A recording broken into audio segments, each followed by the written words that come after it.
और ज्यादा अतिरिक्त मदद मिलेगा तो फायदा होगा। ये तो हो ही रहा है, इसके बिना मतलब करोगे। विशेष राज्य का दर्जा जो मांग रहे राज्य का दर्जा का मांग अब खत्म होगा या आगे कंटिन्यू करेगा? हम लोग विशेष राज्य का दर्जा कह रहे थे, और अगर विशेष राज्य का दर्जा बहुत उनका था कि पहले से बंद कर दिया गया है इसलिए, तो उसके चलते एक सहायता के लिए बिहार के विकास के लिए मदद होना चाहिए बिहार को। तो वो तो करना शुरू कर दिया। आप खुश हैं? अरे हाँ भाई, हम तो ये दोनों चीज कही दिए थे, तो एक चीज का तो शुरू हो गया।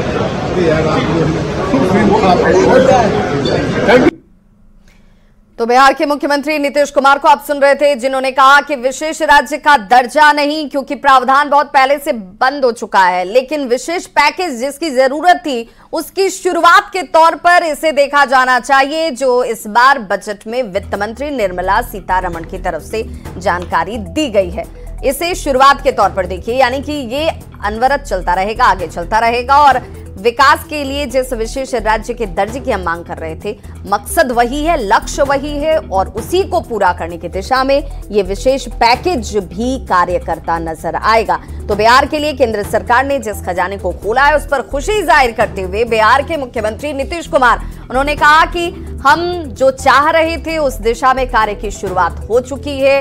अब कौन क्या कहता है इससे कोई फर्क नहीं पड़ता है, क्योंकि हमारा मकसद है बिहार में सभी वर्गों के लिए विकास के कार्य करना और बिहार के विकास की गति को और तीव्र करना, तेज करना, जिस दिशा में, चाहे वो रोजगार के क्षेत्र की बात हो या फिर किसानों से जुड़े हुए बात हो या फिर नेपाल के साथ जिस बाढ़ की समस्या से बिहार जूझ रहा था उस दिशा में कार्य करने की बात हो। पिछले दिनों नीट का पेपर लीक होने के बाद बिहार सरकार एंटी पेपर लीक कानून बनाने जा रही है। जी हां, ताकि पेपर लीक होने से बचा जा सके। इस कानून के बन जाने के बाद अब ये उम्मीद की जा रही है कि न सिर्फ इससे पेपर लीक होना बंद होगा, बल्कि इसमें सजा का जो प्रावधान है उससे पेपर लीक गैंग ऐसा करने की सोचेंगे भी नहीं। देखिए हमारी ये खास रिपोर्ट।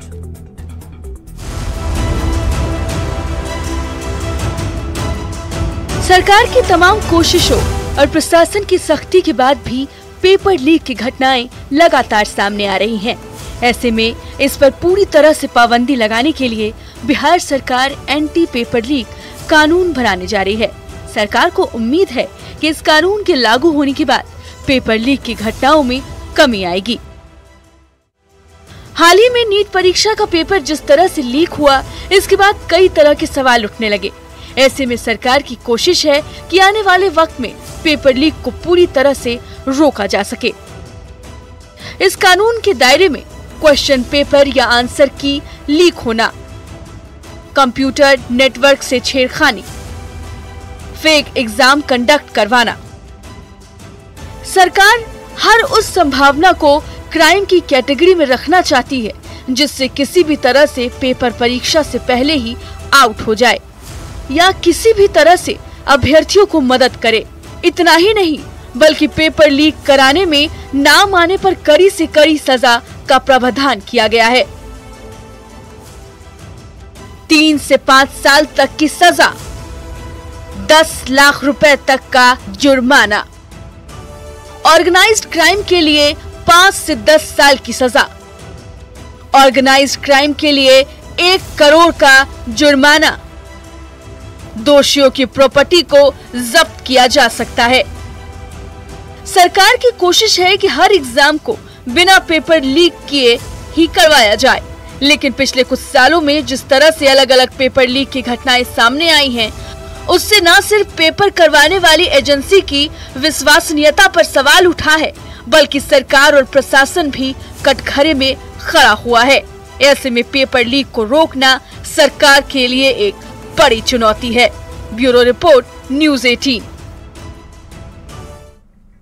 तो बिहार को विशेष राज्य का दर्जा नहीं मिलने के बाद सियासत इस पर अब चरम पर पहुंच चुकी है। मंगलवार को बिहार विधानसभा के बाहर विपक्षी विधायकों ने जोरदार नारेबाजी करते हुए न सिर्फ केंद्र सरकार बल्कि बिहार को ठगने का भी आरोप लगाया। बल्कि मुख्यमंत्री, इसमें कहा गया कि सिर्फ केंद्र सरकार ने नहीं, बल्कि जो मुख्यमंत्री नीतीश कुमार हैं वो भी बिहार को लेकर बहुत गंभीर नहीं है। उनकी मंशा भी सवालों के घेरे में आती है। केंद्र सरकार से समर्थन वापस लीजिए। देखिए, ये लोग विरोधी जो है ना, ये लोग पॉलिटिकल नौटंकी कर रहे हैं। प्रधानमंत्री ने दिया बिहार को विशेष राज्य के दर्जे के मामले में ये झुंझुना। विशेष राज्य की मांग को लेकर बिहार में सियासी घमासान शुरू हो गया है। केंद्र सरकार द्वारा विशेष राज्य का दर्जा देने से इनकार करने के बाद विपक्ष जहां इसे लेकर बिहार सरकार पर हमलावर है, तो वहीं जेडीयू विपक्ष के प्रदर्शन को नौटंकी बता रहा है। मंगलवार को विधानसभा सत्र से पहले सीपीआईएम के विधायकों ने तख्ती लेकर नारेबाजी की। विधायकों ने कहा कि जब हम सत्ता में थे तब सर्वसम्मति से विशेष राज्य की मांग का विधेयक विधानसभा में पास किया गया था, जिसे केंद्र ने देने से मना कर दिया। बिहार की जनता को ठगना आप छोड़ दीजिए। एक तरफ कह रहे हैं कि बिहार की जनता के लिए विशेष राज्य की मांग हम उठा रहे हैं, और दूसरी तरफ आप सरेंडर कर रहे हैं, पालकी ढो रहे हैं। इसीलिए आज उनसे कहना है कि आप बिहार की जनता के पक्ष में खड़ा होइए, और जो बिहार की जनता के साथ विश्वासघात कर रहा है, ठोकर दे रहा है, उससे समर्थन वापस लीजिए। उधर विशेष राज्य को लेकर आरजेडी नेता भाई वीरेंद्र ने केंद्र सरकार पर हमला करते हुए कहा कि एनडीए सरकार से देश का विकास नहीं हो सकता। उन्होंने तो नीतीश कुमार से केंद्र सरकार से समर्थन वापस लेने की भी मांग कर दी। केंद्र सरकार ने सौतेलापन व्यवहार किया है, इसलिए माननीय मुख्यमंत्री से आपके माध्यम से फिर से मैं कहूंगा कि आप केंद्र सरकार से समर्थन वापस लीजिए, क्योंकि बिहार को स्पेशल स्टेटस मिलना चाहिए। केंद्र से विशेष राज्य का दर्जा नहीं मिलने के बाद कांग्रेस विधायक शकील अहमद एक कदम आगे बढ़कर झुंझुना लेकर विधानसभा पहुंच गए।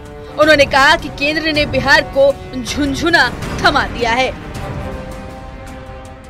प्रधानमंत्री ने दिया बिहार को विशेष राज्य के दर्जे के मामले में ये झुंझुना। अब ये नीतीश जी के ऊपर है, बिहार के अंडा गवर्नमेंट के ऊपर है कि जो अंडा गवर्नमेंट है, तो इसके ऊपर है कि झुंझुने को। तो इस बुलेटिन में बस इतना ही, लेकिन न्यूज़ 18 बिहार झारखंड पर खबरों का सिलसिला लगातार जारी है।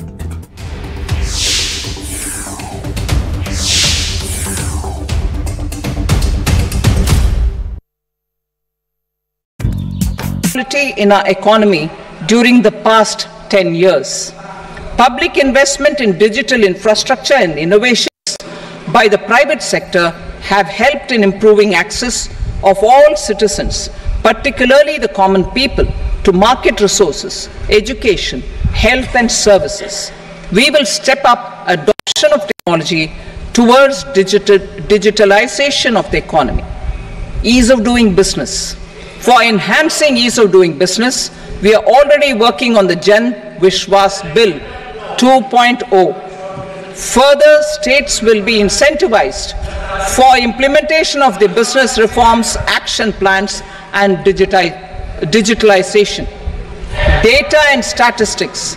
For improving data governance, collection, processing statistics, different sectoral databases, including those established under the Digital India Mission, will be utilized with active use of technology tools.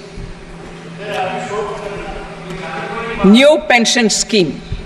The committee to review the NPS has made considerable progress in its work. I am happy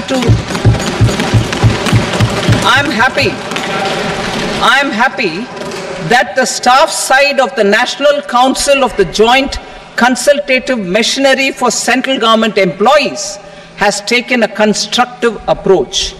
A solution will be evolved which addresses the relevant issues while maintaining fiscal prudence to protect the common citizens. Budget estimates for 24-25.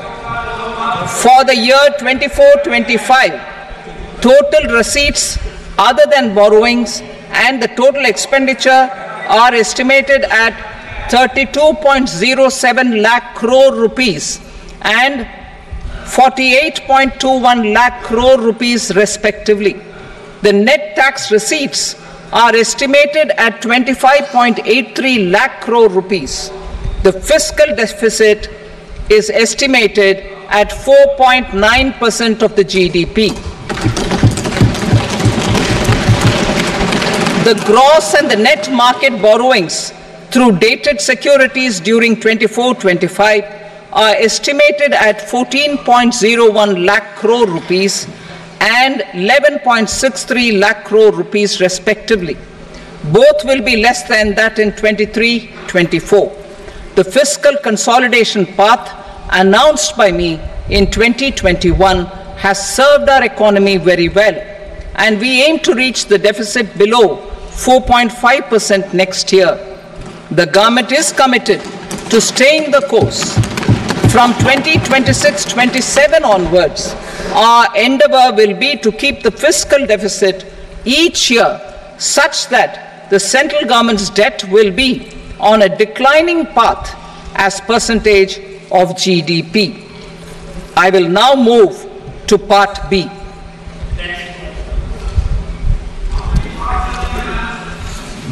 Indirect taxes.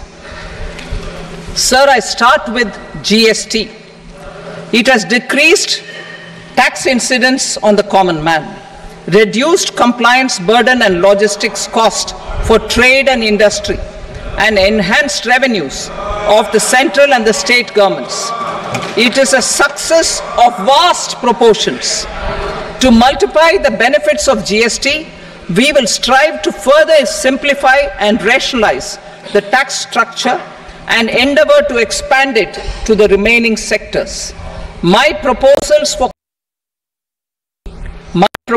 for customs duties intend to support domestic manufacturing, deepen local value addition, promote export competitiveness, and simplify taxation while keeping the interest of the general public and consumers surmount. In Budget 22-23, we reduced the number of customs duty rates. I propose to undertake a comprehensive review of the rate structure over the next 6 months to rationalize and simplify it for ease of trade, removal of duty inversion, and reduction of disputes. I shall now take up sector-specific customs duty proposals. Medicine and medical equipments. To provide relief to cancer patients, I propose to fully exempt 3 more medicines from customs duties.